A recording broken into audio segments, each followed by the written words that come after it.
बोलिए सद्गुरुदेव की जय।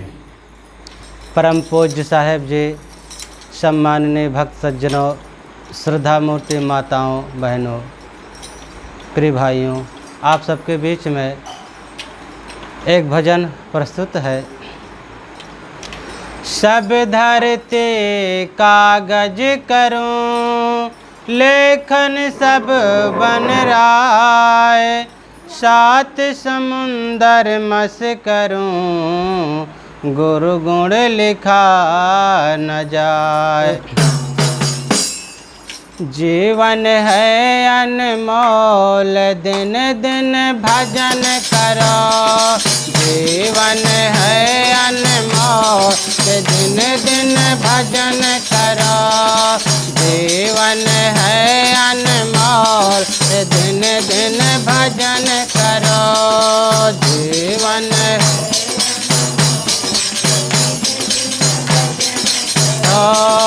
भजन करो भाई, भजन करो, भजन करो भाई, भजन करो। जीवन है अनमोल, दिन दिन भजन करो।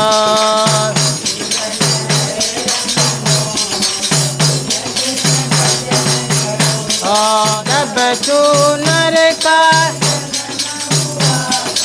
बजाना घर में ढोल, दिन दिन भजन करो। बजाना घर में ढोल, दिन दिन भजन करो। जीवन है अनमोल, दिन दिन भजन करो।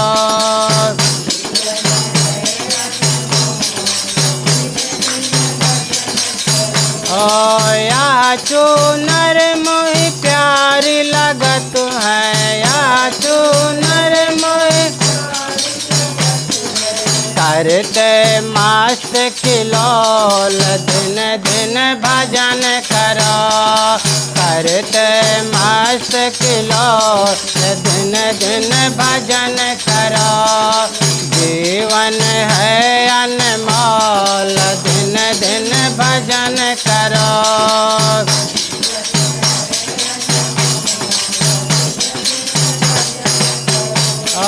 या चूनर पे आई जवानी,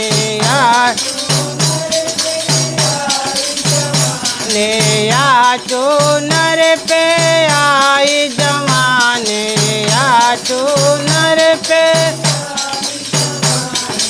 अकड़ के चलते लोग, दिन दिन भजन करो।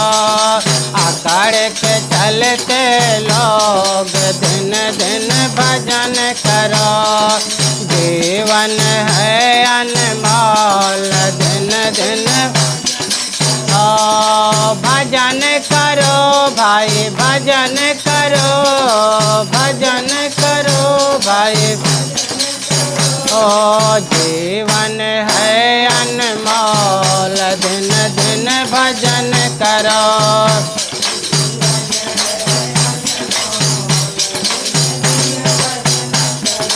या चूनर पे आया बुढ़ापा, या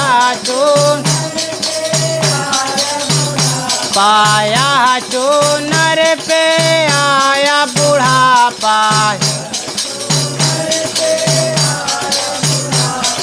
मुख से न निकले बोल, दिन दिन भजन करो। मुख से न निकले न बोल, दिन दिन करो।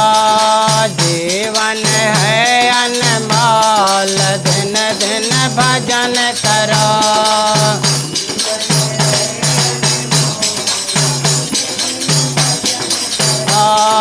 भजन करो भाई, भजन करो।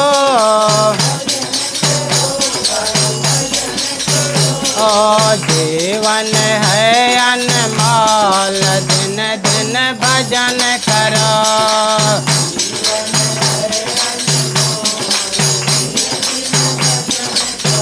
कहाँ कबीर सुनो भाई साधो, ओ कहाँ है कबीर सुनो भाई साधो, तो सुनो भाई साधो, सुनो भाई साधो। ओ कहाँ है कबीर सुनो भाई साधो, भजन करो दिल खोल, दिन दिन भजन करो, भजन करो दिल खोल, दिन दिन भजन करो। जीवन है अनमोल, दिन दिन भजन करो।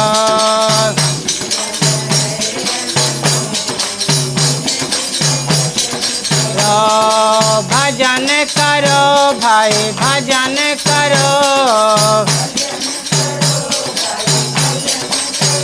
ओ जीवन है अनमोल, दिन दिन भजन करो। जीवन है अनमोल, दिन दिन भजन करो। जीवन है अनमोल, दिन दिन भजन करो। बोलिए सद्गुरुदेव की जय। हम सबको विचार करना चाहिए कि ये मानव जीवन हमें क्यों प्राप्त हुआ है।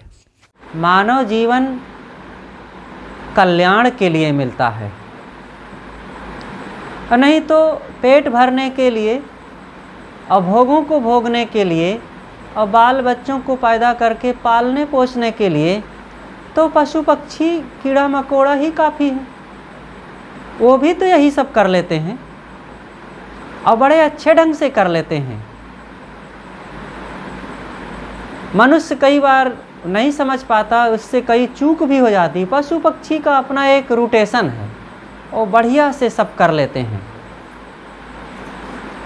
तो आज हम लोग मानव जीवन में हैं।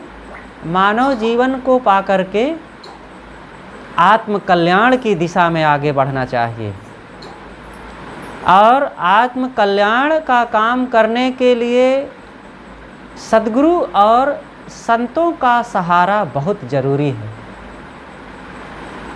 बिना गुरु की शरण में गए, बिना संतों की संगत किए आत्म कल्याण की दिशा में हम आगे बढ़ ही नहीं सकते हैं। दुनिया में और लोग भी हैं धर्म के नाम पर, तो वे अंधविश्वासों में हमें ढकेलते हैं। आत्म कल्याण का काम का मतलब है कि हमारे मन इंद्रियों में संयम हो, वाणी में पवित्रता हो, कर्मों में सुधार हो, खान पान शुद्ध हो, और दुनिया से अनासक्त निर्मोह हो करके अपनी आत्मा की तरफ लौटें। ये आत्म कल्याण के रास्ते हैं, और इन बातों को बताने वाले कितने लोग हैं। इन बातों को कोई साधक ही तो बताएगा, जो स्वयं मोह माया में लिपटे होंगे, जो स्वयं घर परिवार की आसक्ति में पड़े होंगे। वे भला अपने शिष्यों को कैसे बताएंगे कि मोह को त्यागो, लोभ को त्यागो, क्रोध को त्यागो, आसक्ति को त्यागो, अहंकार को त्यागो। और बताएंगे भी तो उसका क्या मतलब होगा। स्वयं कोई व्यक्ति बीड़ी पी रहा हो और दूसरे को कहे कि नहीं बीड़ी नहीं पीना चाहिए, तो इस बात का कोई असर पड़ेगा? नहीं असर पड़ेगा। जो बीड़ी का त्यागी होगा वही दूसरों को जब बताएगा, उसके हानि को बताएगा, तब अगले व्यक्ति पर असर पड़ता है। इसी प्रकार जो मोह आसक्ति और घर गृहस्थी का त्यागी होगा, वही जब दूसरों को बताएगा कि भाई ये मोह दुखदाई है, आसक्ति दुखदाई है, और मन की जो तमाम चंचलता है ये दुखदाई है, इनसे ऊपर उठो, और स्वयं उठा हुआ है, तो दूसरों को जब बताता है तो उसका प्रभाव पड़ता है। इसीलिए संतों की संगति करना चाहिए।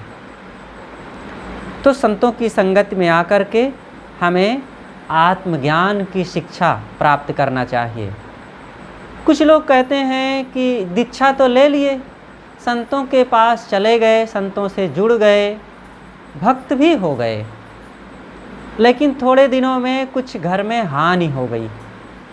कहीं भैंस मर गई, माँ बीमार हो गई, दुकान में घाटा लग गया, खेती में घाटा लग गया, तो कहते हैं हमारे यहाँ भक्ति नहीं छाजती है,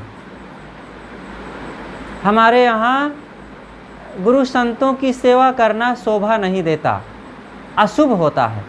शुभ अशुभ लोग बहुत मानते हैं। देखो तो संतों का घर में आना, भक्ति पथ पर चलना उनको शोभा नहीं देता। शराब पिएंगे वो शोभा देता है, अंडा मांस खाएंगे वो उनके घर में छाजता है, लड़ेंगे झगड़ेंगे सब छाजता है, दुनिया के सारे प्रपंच उपद्रव कुकर्म करेंगे वो छाजता है, भक्ति नहीं छाजती है। ये उनकी बुद्धि की बलिहारी है जो ऐसा सोचते हैं। शादी करना शोभ छाजता है।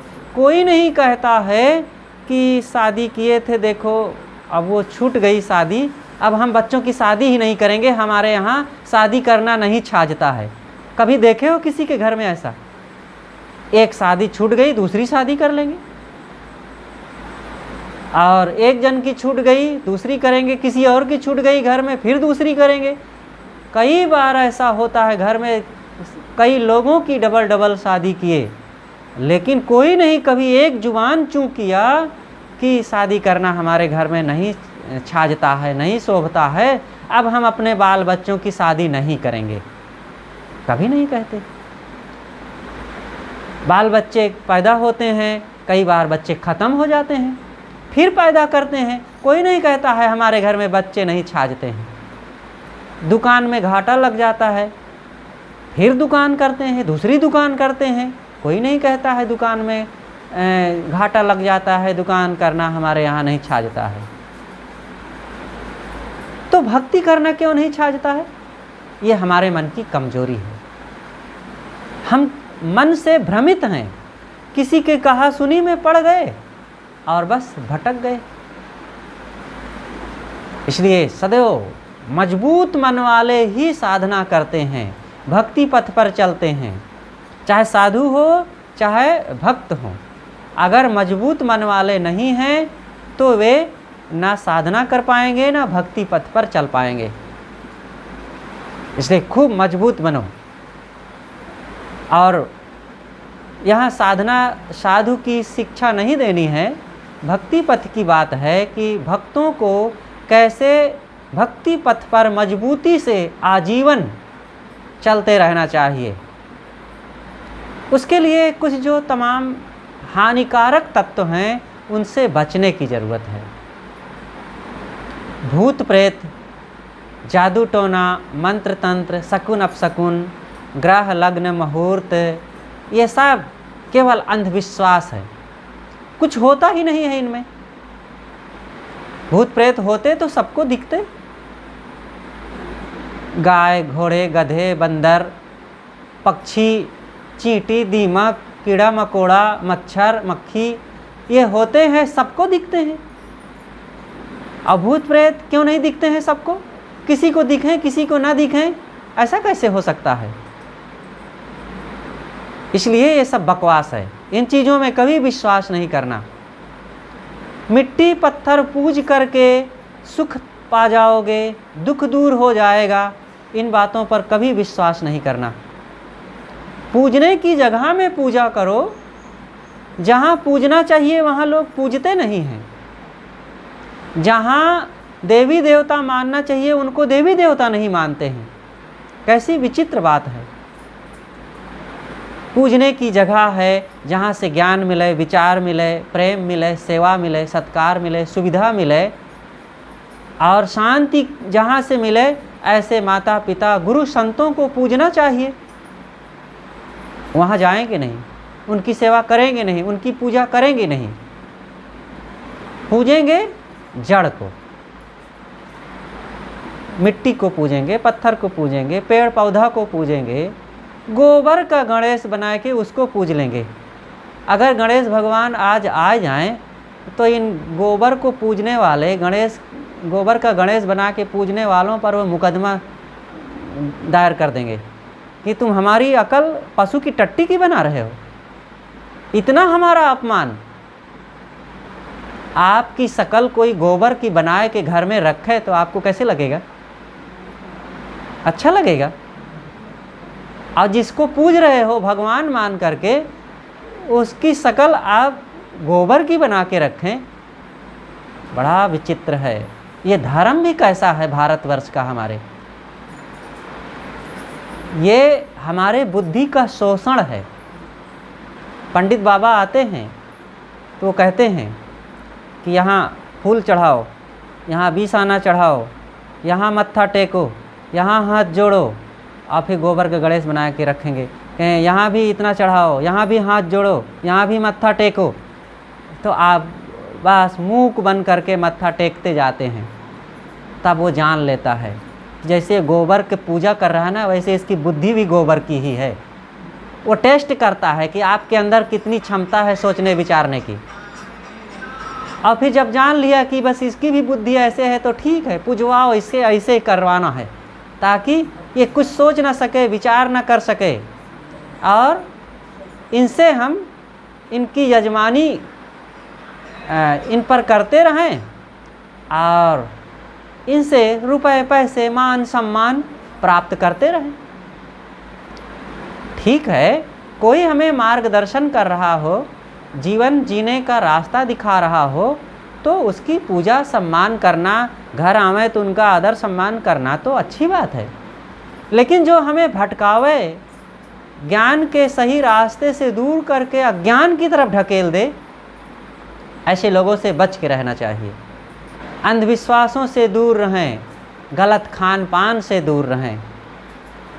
भक्ति पथ पर चलने वालों को जितना सत्संग से, संतों से जुड़ के रहने की ज़रूरत है, उससे ज़्यादा कुसंग से और कुसंग में चलने वाले लोगों से, चंचल लोगों से बच के रहने की ज़रूरत है। क्योंकि जैसे एक तालाब को खाली करना है हमें, तो एक मोटर लगा करके तो पानी निकाल रहे हैं, लेकिन दूसरी तरफ बड़े नाला से पानी आ रहा है, तो कैसे खाली होगा? मोटर लगा के खाली करें, लेकिन उधर से नाला बंद करें, तब खाली होगा। ऐसे गुरु संत आपके मन को खाली कर रहे हैं। आपके अंदर के सारे अंधविश्वास, आडंबर को निकाल करके वे खाली करना चाहते हैं। खाली मन वाले ही शांति को प्राप्त कर सकते हैं। खाली मन का मतलब पवित्र मन वाले। और आप संत लोग, साधक, भक्त इतना मेहनत कर रहे हैं खाली करने के लिए, और दूसरी तरफ से कुसंग में आप अंधविश्वासियों से, आप चंचल लोगों से आप वैसे ही जुड़े हुए हैं और वही प्रवृत्ति में लगे हुए हैं, तो कहाँ खाली होगा? संभव ही नहीं है। इसलिए जितना अच्छे लोगों की संगत करना ज़रूरी है, उससे भी ज़्यादा गलत लोगों की संगत से दूर होना ज़रूरी है। तबे आप भक्ति पथ पर मजबूती से आगे बढ़ सकते हैं। देह और आत्मा के भेद को समझो। ये देह है भर सब कुछ थोड़े है। ये देह तो देखो निरंतर बदल रही है, हमारी बदल रही है, हमारे अपने लोगों की बदल रही है। अरे सारा संसार तो बदल रहा है, सब कुछ परिवर्तनशील है। तो इस परिवर्तन की धारा में बैठ करके किसी का कुछ सदैव बना थोड़े रहेगा। जो आज है वो कल नहीं रहेगा, जो कल मिलेगा वो परसों नहीं रहेगा, जो कल मिला था वो आज नहीं है। सब तो बदल रहा है। जो देखो इतने लोग बैठे हैं, 10 साल, 6 साल, 4 साल, 2 साल पहले क्या ऐसे ही थे क्या? जो आज जवान है वो बच्चे रहे होंगे, और जो आज बूढ़े हैं वो जवान रहे होंगे, और अगले साल या 2-4 साल बाद, 10 साल बाद ये लोग और बदल जाएंगे, सब बदल जाएंगे। यहाँ बदलाव की दुनिया है। तो ये देह तो बदलती रहेगी, और इस बदलाव में ये ना सोचो कि कोई नुकसान हो जाएगा, कोई नुकसान नहीं, बदलना ज़रूरी है। लेकिन हाँ, एक ऐसी चीज़ है जो कभी नहीं बदलती है, वह है सबके अंदर में बैठा हुआ आत्मा। आत्मा नहीं बदलता है, आत्मा को पहचानो। और जो देह की बुद्धि रखेगा तो फिर उसको भय, चिंता, शोक से कोई बचा नहीं सकेगा, क्योंकि देह बदलेगी, देह में रोग लग सकता है, देह में तकलीफ़ आ सकती है, तो आप तो घबराएंगे, क्योंकि अपने को देह मानते हैं। और जब आप अपने को आत्मा मानेंगे तब यही निश्चय रहेगा कि देह बदल रही, मैं थोड़े बदल रहा हूँ, देह बूढ़ी हो रही है, मैं नहीं, देह छूट रहा है, मैं नहीं छूट सकता मुझसे। ये बोध होना चाहिए, और ये परम सत्य है, केवल विश्वास की बात नहीं है, ये विज्ञान है। वही आत्मा जब शरीर में रहता है तब यह शरीर कितना सुंदर हष्ट-पुष्ट दिखता है और चमकता दमकता है, चाहे बूढ़ा ही क्यों ना हो, उसके अंदर एक सौंदर्य झलकता है, अंग अंग काम करते हैं। और आत्मा निकल गया तो चाहे वो जवान हो, सुंदर सुंदरी कोई भी हो, और जीव के निकलते ही सब बदरूप, और अंग अंग से फिर विकृति, कुरूपता झलकने लगती है। और कहीं एक दिन रखा रह गया शरीर, 2 दिन रखा रह गया तो फिर मक्खियाँ भिनकने लगती हैं, बदबू आने लगती है, फूलने पचकने लगता है शरीर। क्या कारण है? देह तो वैसे ही है, उतना ही वजन का है, सारे अंग तो हैं, क्यों ऐसा हो रहा है? एक जो महान औषधि थी, जो एक ऐसा केमिकल था, वो निकल गया। वो क्या था? आत्मा, जीव। देखो, जीव के रहने से, जीव एक ऐसी परम सत्ता है, उसके रहने मात्र से यह शरीर जो हड्डी, मांस, चाम, पसीना, खून, यही तो सब है। और उस जीव के रहने मात्र से इसमें सड़न उड़न नहीं आती है। 10-20 साल नहीं, 50, 70, 80, 100, 125 साल तक शरीर रहता है और शरीर में कोई विकृति नहीं। और जैसे जीव निकला, शरीर में दुर्गंध, सड़न शुरू। तो उस आत्मा को हम पहचाने, आप आत्मा हैं, आत्मा मुक्त स्वरूप है। बस हम अपने मन को मुक्त करें, विषयों से मुक्त करें, आसक्ति से मुक्त करें, लोभ मोह से मुक्त करें, फिर जीव मुक्त स्वरूप रह जाएगा। जीव मुक्त है ही है, उसको मुक्त नहीं करना है। जो हमारा मन है विषयों में फंसा हुआ है, अंदर में जो चित्त है वो चंचल बना हुआ है राग द्वेष में, उसको हमें संसारासक्ति से, विषयासक्ति से अलग करना है। और जितना अलग करेंगे उतना शांति का अनुभव होता जाएगा। और जब पूरी तरह से अपने आप को हमने, अपने मन को अलग कर लिया, पूरी तरह से मुक्त हो गए। और फिर ऐसी ही अवस्था में शरीर छूट जाएगा, आप भी देह मुक्त हो जाएंगे। ये मुक्ति मरने के बाद मिलती है, ऐसी बात नहीं, जीते जी अपने आप को मुक्त करना है। तो इन सब बातों को ध्यान रखना है। और फिर जितना जो भक्ति पथ में सत्संग से जुड़ करके आगे बढ़ेंगे और तमाम ज्ञान की बातें, सद्गुरु कबीर का विचार एक महासागर है, सागर। और सद्गुरु कबीर के विचारों में सभी महापुरुषों के विचार समाहित हो जाते हैं। यहाँ पर कोई अंधविश्वास की गुंजाइश नहीं है, कोई देवी देवता बाहर से नहीं मानना है। ये प्राणी ही देवी देवता हैं, आत्मा ही परमात्मा है, माता पिता ही हमारे उपास्य पूज्य हैं, और जो ज्ञानवान वैरागवान संत गुरुजन ही यहाँ पर हमारे भवबंधनों को काटने वाले हैं। इस प्रकार से व्यवहारिक साधना, पारमार्थिक साधना और इन सब बातों को सीख करके हमें अपने व्यवहार परमार्थ को उज्जवल करना चाहिए। जड़ उपासनाओं से ऊपर उठें, जड़ चीज़ों का सदुपयोग करो। जैसे कि फ़ोटो लगा लो घर में, सद्गुरु कबीर का लगा लो और संतों का लगाओ, अरे राम कृष्ण आदि का भी लगा लो, अच्छी बात है। ये महापुरुष रहे और हमारे देश के ये महान आदर्शवान पुरुष रहे। इन महापुरुषों का फ़ोटो लगाओ और इनसे शिक्षा ग्रहण करो। इन संतों की रहनी, ज्ञान, विचार, आचरण, सिद्धांतों को अपनाओ। फ़ोटो को पूजने की ज़रूरत नहीं है। कुछ लोग प्रश्न कर देते हैं कि साहब आखिर बाल बच्चों को कैसे सिखावें कि भक्ति पथ में, धर्म पथ में कैसे लगा जाए। तो बच्चों से थोड़ा फ़ोटो की पूजा करवा लेते हैं, आरती करवा लेते हैं, तो बच्चे इससे जुड़ते हैं, सीखते हैं। तो आरती पूजा करवाने से ही बच्चे जुड़ेंगे और जुड़ने का कोई तरीका ही नहीं है क्या? बच्चों को जोड़ने के लिए आप फ़ोटो को दिखाओ और बताओ कि बेटा देखो ये हमारे गुरुजी हैं, ये वैराग्यवान थे, ये निर्मोही थे, ये अनासक्त थे और ये सारे दोष दुर्गुणों से दूर थे और ये गृह त्यागी थे, ये इनकी वाणी में मधुरता थी, ये व्यवहार कुशल थे और ये आत्मज्ञान, स्वरूप ज्ञान, वैराग्य साधना में महाकुशल थे। ये बात बताओ। आश्रम में बच्चों को लेकर के जाओ, बच्चे से कहो कि बेटा गुरुजी की सेवा करो, उनकी बात सुनो और चलो झाड़ू लगाओ गुरुजी के आश्रम में, बर्तन मांजो और उनके कपड़े धो और सेवा का काम करो। ये है तरीका बच्चों को आगे बढ़ाने का। घर में और आप सिखाइए अनेक ज्ञान विचार की बातें और ये बताओ कि बीड़ी पान तंबाकू से दूर रहो, लड़ाई झगड़ा ना करो, गाली गलौज ना करो। ये चीज़ नहीं सिखाएंगे, लोग कहेंगे कि साहब बच्चों को कुछ भक्ति भजन सिखाने के लिए फ़ोटो पुजवाते हैं, थोड़ा अगरबत्ती घुमवा देते हैं तो ये सीखते हैं। अंधविश्वास उनका मजबूत हो रहा है, जड़ पूजने का। माता पिता का पैर छूने के लिए कहो, गुरु संतों की चरण बंदगी करने के लिए कहो, और ये सब बातें व्यवहार है और इसी से व्यवहार भी बनता है, परमार्थ भी बनता है।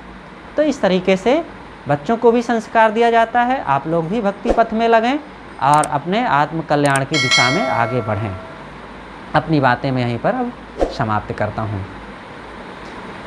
तो